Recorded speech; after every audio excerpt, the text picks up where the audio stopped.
तो hello guys, बाकी enema season 3 episode 19 की शुरुआत में हम देखते हैं कि बाकी और यूजीरो ऊपर से गिर चुके होते हैं। वही यूजीरो बाकी को दूर फेंक देता है जिससे कि बाकी बेहोश हो जाता है। तो वही यूजीरो उससे कहता है, अभी मैंने तुम्हारे साथ खाना खाया, चाय पी, तो उठो, मेरे साथ लड़ो, तुम ऐसे गिर नहीं सकते। फिर यूजीरो जब बाकी के पास आता है तो बाकी उससे कहता है, डैड मैं हिल नहीं पा रहा हूँ, क्या आप मेरे उठने में मदद करोगे। वही यूजीरो जब बाकी का हाथ पकड़ के उसे उठा रहा होता है तो बाकी उसके हाथ को दबा देता है और अपने दूसरे हाथ से उसके गाल पे एक जोरदार चमाट मारता है। वही हमें बताया जाता है कि उल्टे हाथ से हाथ मिलाने का मतलब रिश्ता खत्म। इसका मतलब बाकी ने यूजीरो के साथ रिश्ता खत्म कर दिया था, मगर ये चमेट मारने के बाद बाकी ये फील कर रहा होता है, क्या उसने जो अभी किया वो सही किया, क्या उसके बाद उसे खुशी मिलेंगी। मगर ये सब सोचने का अभी उसके पास समय नहीं होता।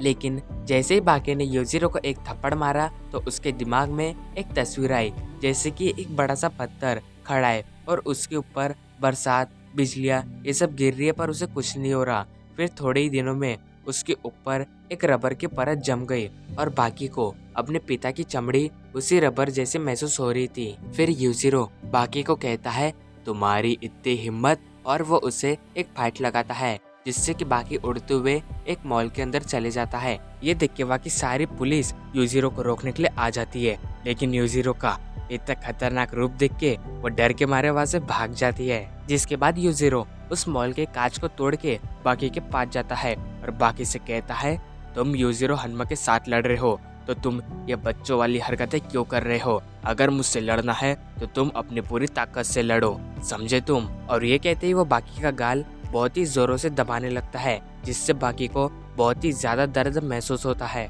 यूजीरो बाकी से कहता है, बताओ तुम अपनी पूरी ताकत के साथ मुझसे क्यों नहीं लड़ रहे हो, बताओ जल्दी मुझे। तो बाकी चिल्लाते हुए कहता है, मैं नहीं बताऊंगा। उसकी ये बात सुन के यूजीरो कहता है, लगता है ये जंग बहुत ही बड़ी होने वाली है।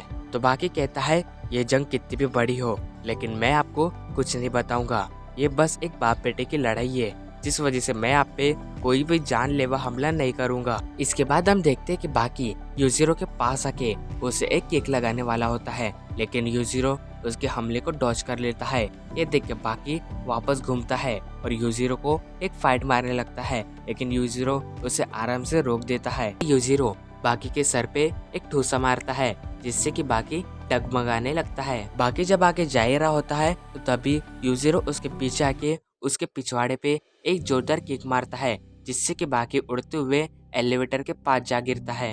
फिर हम देखते हैं कि जो जापान का प्राइम मिनिस्टर है वो वहाँ पे कई सारे मिलिट्री को बुला लेता है। यूजीरो बाकी से कहता है, भले ही तुम्हारे पास दिमाग कम है लेकिन तुम्हारी बॉडी बहुत ही ज्यादा मजबूत है, लेकिन ऐसी बॉडी को चोट पहुंचाने का तरीका मुझे आता है और उस टेक्निक का नाम है हिप स्ट्राइक। जिसके बाद यूजीरो वहाँ पे हिप स्ट्राइक करने को रेडी होता है और वही बाकी यूजीरो को कहता है, चलो मैं भी देखूं कि आपके हिप स्ट्राइक में कितनी ताकत है। पर वही बाकी मन के अंदर सोच रहा होता है, अरे यार मैंने ये क्या बोल दिया। जिसके बाद यूजीरो अपनी पूरी ताकत से बाकी पे हिप स्ट्राइक करता है जिससे कि बाकी को इतना ज्यादा पेन होता है कि वो सह नहीं पाता। बाकी बहुत जोर जोरों से वहाँ पे चिल्लाने लगता है क्योंकि उसे बहुत ही ज्यादा दर्द महसूस होता है। इसके बाद यूजीरो फिर से बाकी पे हिप स्ट्राइक करता है और वही बाकी दर्द के मारे हवा में उड़ जाता है। फिर बाकी वहाँ से भागने लगता है लेकिन यूजीरो उसके पीछे पीछे आ रहा होता है।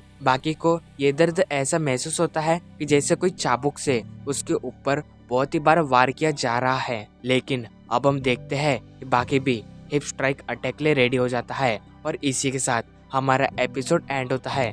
Thank you for watching my video.